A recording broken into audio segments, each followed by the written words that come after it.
Estamos de volta. Hoje a gente vai falar de radioatividade, né? A gente vai trabalhar radioatividade, vamos dizer assim, de maneira fracionada, né? Essa primeira aula a gente vai falar do conceito do que é radioatividade, né? Como é que foi descoberta rapidamente, a história é bem rápida, né? Depois eu vou até gravar o vídeo falando melhor do histórico, da descoberta da radioatividade, do raio-x, mas hoje a gente vai focar no que é radioatividade, as principais radiações, né? Os principais tipos de radiação de origem nuclear e abordar outras partículas também que podem surgir no assunto e como resolver as equações nucleares, seja de emissão, seja de fissão, seja de fusão. E aí pronto, é o que a gente vai estudar hoje. Então vamos lá, vamos começar falando da descoberta da radioatividade. A descoberta da radioatividade, ela rendeu inclusive prêmio Nobel para 3 cientistas. Henri Becquerel, né? A querida, famosíssima, maravilhosa Madame Curie e Pierre Curie, né? Seu digníssimo esposo, que inclusive teve uma morte bem enigmática. Ele morreu atropelado por uma charrete. Acredite, né? Então, gente, a descoberta da radioatividade foi feita por eles 3, né? E receberam prêmio Nobel. Marie Curie, ela sempre tem um destaque muito grande nessa área, né, de radioatividade, porque além de toda a parte, né, da descoberta, do trabalho científico, ela viveu numa época, né, em que as mulheres, elas não, vamos dizer assim, em alguns países inclusive, elas não podiam estudar, era proibido, né? Mas ela lutou contra isso, né? Ela era da Polônia, né? Tanto que ela deu o nome do elemento, né? Foi descoberto por ela deu em homenagem à terra natal dela, mas ela só conseguiu estudar na França, né? Então ela conseguiu ela conseguiu juntar dinheiro trabalhando como doméstica, né? E chegou a juntar dinheiro, conseguiu chegar na França e aí começou a estudar, né? Conheceu Becquerel, Pierre Curie, e aí fizeram muitos trabalhos na área de radioatividade, né? Então ela é uma das personalidades femininas mais influentes nessa área científica, então ela é muito importante, né? E eu acho que isso aí sempre vale a pena destacar a luta dela, né, pela inclusão, né, das mulheres na vida científica, que na época era muito difícil. Então, pô, palmas para Marie Curie, ela mais do que merece. Mas vamos lá falar do conteúdo, né? Então, o que é a radiação? O que é a radioatividade? A radiação, gente, a radioatividade é exatamente a emissão de radiação a partir, né, de fenômenos nucleares, né? Então, é a emissão de radiação, né, seja partícula, certo? Então, pode ser partícula, que a gente vai estudar, que são as partículas alfa e beta, ou apenas onda eletromagnética, que é a radiação gama, né? Então, e esses fenômenos vão acontecer a partir do núcleo dos átomos, então são fenômenos nucleares. Então vamos lá, o que é a radioatividade? É o fenômeno de emissão de radiação, seja essa radiação, né, a partir do núcleo, né? Então a gente é de origem nuclear, e aí essa radiação pode ser composta por partículas, que a gente vai ver que são as partículas alfa e beta, e também a gente tem radiação onda eletromagnética, né, que é a radiação do tipo gama, né? Que inclusive eu acho que vale a pena a gente destacar o seguinte: nessa mesma época também teve a descoberta do raio-x, né? Mas o raio-x e a radiação gama, eles são muito semelhantes, são muito parecidos inclusive na frequência, mas a origem deles é completamente diferente, né? O raio-x é a explicação, vamos dizer assim, mais comum da origem do raio-x, é exatamente um fluxo de elétrons que vem com muita velocidade e choca, né, numa chapa metálica, sendo freado de vez, né? Essa energia excedente desse freio dos elétrons é liberada e é o raio-x, né, o que a gente chama de raio-x. Então não tem origem nuclear, não é considerada radioativa, né? Mas ela é muito parecida com a radiação do tipo gama, que é produzida a partir de fenômenos nucleares. Então a gente vai estudar essas emissões radioativas, alfa, beta, gama, e como resolver as equações nucleares, né? Então, vamos dar uma olhadinha agora em como é que funciona a emissão de cada partícula dessa, né? A característica da alfa, que é composta de, anote aí no seu caderninho, 2 prótons e 2 nêutrons, então é uma partícula positiva, né, com a massa considerável. A gente também tem a emissão beta, que ela é formada, vamos dizer, equivalente a um elétron, né, cheio de energia. Está na partícula que tem massa, é partícula, tem massa, mas é uma massa muito pequena, né, que a gente pode considerar, não vai considerar desprezível nos fenômenos nucleares, mas é uma massa muito pequena em relação, por exemplo, à emissão alfa, e tem radiação gama, que é onda eletromagnética, apenas energia. E aí você se pergunta o seguinte: por que átomos emitem radiação? Gente, está tudo associado à estabilidade nuclear. E para falar de estabilidade nuclear, a gente tem aí, né, dois gráficos que vão aparecer para vocês de uma maneira bem rápida. Um só para vocês conhecerem a região dos núcleos mais estáveis, que é esse gráfico que vai aparecer aí para vocês agora, né, no qual você vê que o que está delimitado, destacado como região de núcleos mais estáveis é a área do ferro, do níquel, né, que são núcleos muito estáveis em química, né? Então, a atender, por exemplo, o núcleo da Terra é feito bastante de ferro e níquel, né? Porque são elementos que, ao longo dos anos, né, se provam com uma elevada estabilidade nuclear. Prontinho. E aqui a gente tem esse gráfico que vai aparecer para vocês, que é o chamado gráfico, né, de estabilidade, né? Então, esse gráfico é uma relação entre prótons e nêutrons, né, que você pode fazer. E se cair dentro do chamado cinturão da estabilidade, provavelmente esse núcleo é um núcleo estável, certo? Fora da região do cinturão de estabilidade, aí a gente tem núcleos que podem ser instáveis, quer dizer, tem núcleos instáveis, né? Então a relação entre prótons e nêutrons no núcleo, ela que está relacionada com a estabilidade nuclear e emissão de radiação, entenderam? E assim, nesse gráfico tem uma linhazinha, que é uma linhazinha apenas de referência, que é proporção de um próton para um nêutron, só isso. Então a gente tem o cinturão de estabilidade, que é toda essa região aí delimitada, que a relação próton e nêutron se revela, né, estável, né, serem isótopos estáveis desses elementos. E aí, a partir de agora, a gente vai dar uma olhadinha nas emissões, né, de partícula alfa, foi mal, beta e gama, né? Então vamos lá, dar uma olhadinha em cada emissão dessa. Pronto, gente, vamos lá. Aqui a gente vai falar, né, rapidamente de novo, relembrar, ressaltar e frisar, deixar bem claro para vocês a natureza de cada radiação, né? Então, um elemento radioativo, né, uma fonte de radiação, ele consegue emitir, né, 3 tipos, né, de radiação. Foram denominadas alfa, beta e gama. O verdinho é o nêutron que a gente não vai vamos estudar por agora, né? Então vamos nos debruçar sobre alfa, beta e gama. Então assim, aqui é um experimento que foi realizado com polos eletromagnéticos. Então assim, o pessoal percebeu que a partícula alfa, né, inclusive é partícula mesmo, né, é uma radiação em forma de partícula, ela se desvia para a placa negativa por ter caráter positivo. A beta se desvia para o polo positivo por ter caráter negativo, os opostos se atraem. E a radiação do tipo gama, que é apenas onda eletromagnética, segue direto. Posteriormente, determinaram que a partícula alfa, como já foi falado, é formada por 2 prótons e 2 nêutrons, equivalente a um núcleo de hélio. A partícula beta, ela é composta por um elétron, né, com muita energia, e gama é apenas onda eletromagnética, né? Então, a radiação alfa, ela tem uma massa considerável, a beta tem uma massa muito pequenininha e tem característica negativa, enquanto a alfa tem característica positiva, né? Porque a gente está falando de 2 prótons e 2 nêutrons, é apenas o núcleo de hélio, e a gama é apenas onda eletromagnética, né? Pronto, então é isso aí mesmo, certo? Aqui eu coloquei para a gente aqui um resumo, né, de tudo que a gente falou das partículas.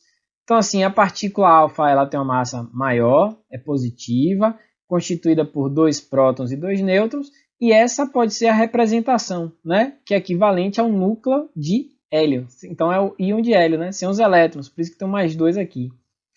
Já a beta, né, ela tem uma massa bem menor, equivale a um elétron, é representado como 0 menos 1, né? Então ela não tem número de massa, e embaixo a gente representa que é o oposto do próton em carga, né? Então é negativa. E a gama é apenas onda eletromagnética, só, apenas onda eletromagnética. Então, olhando agora aqui de vez, eu tenho o seguinte, que a alfa é a partícula que tem a maior massa, então é a radiação em forma de partícula e tem maior massa. E a radiação do tipo gama, ela tem maior velocidade, ela se propaga, né? Aqui é uma onda eletromagnética, a velocidade praticamente da da luz, né? É onda eletromagnética, né? Velocidade de propagação de uma onda eletromagnética, certo? Então, pronto, basicamente, gente, é isso aí, né? Então, a gente fecha essa parte aqui. Aqui, eu quero que você pegue seu caderno e anote essas representações que estão aí, né? A representação, olha lá, ó, alfa, a representação de beta e de gama, que são as emissões radioativas principais que a gente está estudando, né? Alfa, 2 prótons, 2 nêutrons, por isso que o número de massa é 4. Beta, ela não vamos dizer assim, é um elétron, então não conta para o número de massa, carga negativa, né? E aqui a gama, que é 0, 0, é apenas onda eletromagnética. Mas nesse assunto, a gente também pode utilizar outras representações para outras partículas, né? Que eu acho que a gente tem que saber escrever e representar. Então aqui, ó, o próton, 1 e 1, né? A gente coloca 1 de número atômico e 1 para o número de massa. Nêutron, N, 0 e 1. A gente usa letras minúsculas nessas representações para não confundir com os elementos químicos. E aqui tem um pósitron, né, que é a antipartícula beta, é a partícula beta positiva, né? Então, o pósitron está aqui, né? Então, acho que isso aqui para a gente é muito importante, né? Então, tá aí para a gente anotar. Valeu, gente! E aqui vamos falar das emissões alfa, certo? Então, a emissão alfa, o que é que a gente pode falar sobre a emissão alfa? A partícula alfa, como eu falei, ela tem 2 prótons e 2 nêutrons. Ao emitir uma partícula alfa, olha ela aqui, tá vendo? O núcleo ele diminui em 4 unidades do número de massa e 2 unidades do número atômico. Ele perdeu, né, ao todo 4, né, partículazinhas, né, 2 prótons e 2 nêutrons. E no número atômico ele perdeu 2. Né? Então, esse elemento, inclusive, ele passa a ser um novo elemento. É um processo que a gente chama de transmutação. Pode ser artificial ou natural. Transmutação. Então, a transmutação é a transformação do elemento. Né? Então, quando o elemento emite alfa, ele pode sofrer a transmutação. Porque se altera o número atômico, ó, gente, o número atômico é a identidade de um átomo, que é o número de prótons, né? A tabela periódica é organizada com base no número de prótons, que é a identidade do átomo, né? Então vamos ver agora alguns exemplos rápidos, né, de resolução de partícula alfa sendo emitida por alguns núcleos. Então no primeiro exemplo eu destaquei o urânio, o isótopo 238, então a gente fala urânio 238, porque assim, quando eu falo o nome urânio, você pode ir na tabela periódica e olhar o número atômico. Mas quando a gente está trabalhando com fenômenos nucleares, normalmente o número de massa a gente costuma dar nas questões. Então, quando eu falo urânio 238, urânio você vai na tabela, número atômico 92. 238 é o número de massa. Massa, beleza? Então vamos lá. Se um núcleo desse de urânio emite uma partícula alfa, o que é que acontece com esse núcleo de urânio? Bom, ele perde 2 prótons, então ele passa a ter 90. E ele perde 4, né, de número de massa. Passa a ser um átomo, né, que tem 90 de número atômico e 234. Olhando na tabela periódica com o número atômico, que é a identidade do átomo, né, eu acho que esse é o tório, é o isótopo 234 do tório. Aconteceu o fenômeno de transmutação, né? Aqui a gente tem outro exemplo com rádio, né, que inclusive esse nome rádio vem de radioativo, foi um dos primeiros elementos, né, a serem trabalhados na radioatividade, né, um elemento inclusive muito radioativo. Então o rádio, ao emitir uma partícula alfa, então ela aparece no produto, né, para indicar que ela saiu. Então ele vai se transformar em qual elemento? Né? Um elemento que tem número atômico 86, que é o radônio, e 222 de número de massa. Então é assim que funciona as emissões alfa, né? É uma das, vamos dizer assim, é a primeira lei, né, das emissões radioativas, né? Então assim, gente, é isso aí. Só de título de curiosidade, o nome do cara que fez a lei é SODY, leis de SODY, SODY, S-O-D-D-Y, SODY, beleza? Vamos lá. O decaimento beta já é um decaimento assim rapaz, ele é interessante a explicação. É fácil de você fazer a equação, mas a explicação é muito mais interessante. Quando o átomo emite beta, né, ele está perdendo emitindo um elétron. Só que a gente estudou que são fenômenos nucleares. Aí você que está aí bem ligado em mim, você diz, pô, mas peraí, Rodriguinho, como é que sai Elétron do núcleo. Qual a origem desse elétron? Então, galera, fique bem atento aqui na explicação. Olha o que é que acontece. Primeiro, vamos dar uma olhadinha aqui, vamos por partes, né? A gente vai olhar aqui primeiro. Eu destaquei aqui um nêutron, certo? No processo de decaimento beta, um nêutron instável, certo? Ele acaba sofrendo um processo de decomposição. Nessa decomposição, esse nêutron, ele dá origem a um próton. Ó, aqui, tá vendo? Ó? O nêutron deu origem a um próton. E nessa desintegração do nêutron é que sai uma partícula beta, que é o que a gente representa como 0 e menos 1, que é um elétron, né? Mas para a gente ser bem específico, o que aconteceu é o seguinte, ó, um nêutron instável se decompôs em próton e liberou um elétron. E aqui, né, vamos dar uma olhadinha aqui do lado, né, aqui tem exatamente essa representação, né? Um nêutron, ele se decompõe em um próton, libera a partícula beta e outra partículazinha que é o antineutrino. Então aqui a gente consegue ver bem o seguinte, ó, um nêutron, quando ele se decompõe, dá origem a um próton, que fica no núcleo, dá origem à partícula beta e ao antineutrino, que são emitidos, né? Mas a gente se preocupa mais agora em estudar a partícula beta, né? Não os neutrinos ou antineutrinos, que são partículas bem enigmáticas, né? Então vamos dar uma olhadinha no que é que acontece agora com a equação. Bom, se um nêutron se transforma em próton, o número de massa vai continuar o mesmo, mas o número atômico aumenta em uma unidade. Então, se a gente vier um átomo de bismuto, por exemplo, 214, ao emitir uma partícula beta, 0-1, ele dá origem ao átomo de polônio, 84, 214, né? Um isótopo aqui do titânio, 210, ao emitir uma partícula beta, ele vai se transformar em chumbo, 82, 210. Né? Então, basicamente, o que é que acontece com a emissão beta é isso daí. Né? Então, o nêutron se desintegra, quase não sabe, Maria português, né? Mas aula de química, graças a Deus. Então, o nêutron se desintegra, né? E dá origem a um próton e a beta é liberada e um antineutrino que a gente também não está falando dele agora, nem vai se preocupar nele nesse momento do assunto, né? Quer dizer, durante o assunto todo a gente não vai se preocupar nele. E aqui, né, a emissão gama. A emissão gama, gente, é apenas onda eletromagnética, né? Então, um núcleo, aqui eu representei ele todo excitado, cheio de energia, então é um núcleo instável. E aí, num processo, né, que ele dá uma relaxada, né? Então, no momento que ele está excitado e quer ficar menos excitado, ele dá uma relaxada, né?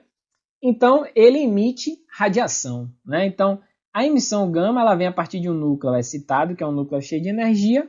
Ele perde esse excesso de energia na forma de radiação gama e continua sendo um núcleo. Agora tem uma diferença. Esse núcleo inicial é mais energético, que é chamado de núcleo pai, né? Na radioatividade a gente chama o inicial de pai e o final de filho, né? Então, esse núcleo excitado, ele perde energia e se transforma num núcleo, né, menos excitado, certo? Então, nisso ele perde radiação do tipo gama. Então, a radiação do tipo gama é isso aí, são ondas eletromagnéticas, energia, emitida pelo núcleo. Não altera o número de massa, não altera o número atômico, e aqui embaixo tem a representação. Eu acho que você estava doido para perguntar o que é esse Mzinho. Esse Mzinho, ou às vezes até um asterisco, a gente utiliza, né, para se referir a um átomo que ele está, vamos dizer assim, mais energético do que o normal. Ele está no estado que a gente vai chamar de metaestável. Então ele é mais energético, menos estável. Só que após emitir radiação do tipo gama, ele se torna mais estável, certo? Então ele vai se tornar mais estável após perder esse excesso de energia. Então esse Mzinho deixa de existir, né? Então a gente diferencia o núcleo inicial do final a partir do M. Então o inicial é mais energético e o final ele é menos energético e mais estável, né, após emitir radiação do tipo gama. E aqui, aí, velho, vem a dica do Rodriguinho. Como resolver qualquer equação nuclear? Eu não me preocupei lá, né, agora, nos slides anteriores, né, e tá explicando como é que resolvia. Eu falei da alfa, falei da beta para a gente entender, e da gama, mas aqui é o molho da aula. É o papi! Uhul! Tamo junto! Papai chegou! É isso aqui. Como resolver qualquer equação nuclear? Não é só emissão, não. Emissão, absorção, fissão, fusão Você vai sair daqui de hoje sabendo resolver tudo. Basicamente é o seguinte. Numa equação nuclear, a gente representa núcleos e não substâncias. Então, X, Y, W e Z são os núcleos. A, B, C e D são os números de massa. E, F, G e H são os números de prótons. Embaixo, o número de prótons, né? Que é o verdinho, que é a identidade dos átomos, né? E em cima é o número de massa. Para eu resolver qualquer equação nuclear, basta apenas eu fazer duas coisinhas bem simples. A soma do número de massa tem que ser igual nos dois lados. Então, A mais B tem que ser igual a C mais D. E a soma dos números atômicos tem que ser igual nos dois lados. E mais F tem que ser igual a G e H. Acabou. A partir daí você resolve qualquer equação nuclear. Qualquer equação nuclear. E o assunto, essa parte do assunto já foi. Então, a partir de agora é só exemplo, né? Só a gente dá uma olhadinha em alguns. Vou ilustrar aqui rapidamente, mas não perca no finalzinho da aula que eu vou botar uma área só. Eu vou resolver, inclusive, com vocês questões de vestibular só na canetinha, né? Vou pegar a nossa lista e resolver umas questõezinhas com vocês na canetinha. Beleza? Não deixe não. Aqui é só exemplo, só para a gente ver a aplicação. Então aqui eu tenho um átomo de urânio 235,92 emitindo. Como é que eu sei que está emitindo? Porque a alfa está aparecendo no produto. Emitindo duas partículas alfa e se transformando, né, em um átomo qualquer Z, em que Y é o número de massa, né, que eu chamei só para resolver a questão, e X é o número atômico. Então, relembrando, a soma do número de massa tem que ser igual nos dois lados, né, e a soma dos números atômicos tem que ser igual nos dois lados. Do lado do reagente inicial, eu só tenho urânio, então não tenho mais nada, né? E do outro lado, eu tenho duas partículas alfa e um núcleo Z. Então, 235 tem que ser igual a 2 vezes 4 mais Y. Por que 2 vezes 4? Porque são duas alfa. É como se a alfa aparecesse duas vezes na equação. Desse cálculozinho, Y é igual a 227, que vai ficar 235 menos 8. Eu achei aí o número de massa de Z. Com o número de massa eu não posso identificar o átomo. O que identifica o átomo é o número atômico. E aí eu botei ali, 92 é igual a 2 vezes 2, 4, mais X. Então eu acho que X é 88. Esse elemento é urânio? Não, gente. Porque se aqui é 92 e aqui é 88, passa a ser um novo elemento. Então você vai na tabela periódica, certo? Olha o número atômico. E aí você vai achar que com o número atômico 88 a gente tem o bário, o isótopo 227 do bário, né? Resolvemos a questão, só isso. É isso aí mesmo. A soma de tudo em cima dos dois lados tem que ser igual, a soma de tudo embaixo dos dois lados tem que ser igual. Fechou? Vamos lá? Aqui eu já botei a equação pronta, né? Só para a gente ilustrar, né, a aplicação disso daqui. E depois a gente vai lá para a área de exercícios resolvidos. Um átomo de carbono 14, né? Porque quando eu falo carbono, subentende-se que o número atômico é 6. Né? Mas aqui pode ser 14, 13, 12, depende do isótopo, né? Então estou falando carbono 14. Ao emitir 3 partículas beta, né, se transforma em outro núcleo, que eu não sei qual é. Vamos achar. 14 é igual a 3 vezes 0, né, mais Y. Então, Y continua sendo 14. 6 é igual a 3 vezes menos 1, menos 3, mais X. Então, X deu 9. Como eu falei com vocês, a gente vai lá na tabela periódica, com o número atômico, a gente identifica que esse elemento é o flúor, né? É o isótopo 14 do flúor. Então, é assim que a gente aplica essa equação para resolver qualquer equação nuclear. Beijão no coração! Muito obrigado mais uma vez. Não esqueça de se inscrever no nosso canal. Dá a sua curtida, deixe seu like, mande seu beijo, né? E vamos resolver a lista, né? Eu vou deixar uma lista de exercício aí na descrição, aí embaixo, né? Vai ter como você acessar essa lista. Valeu, gente! Um beijo no coração. Foi uma grande satisfação.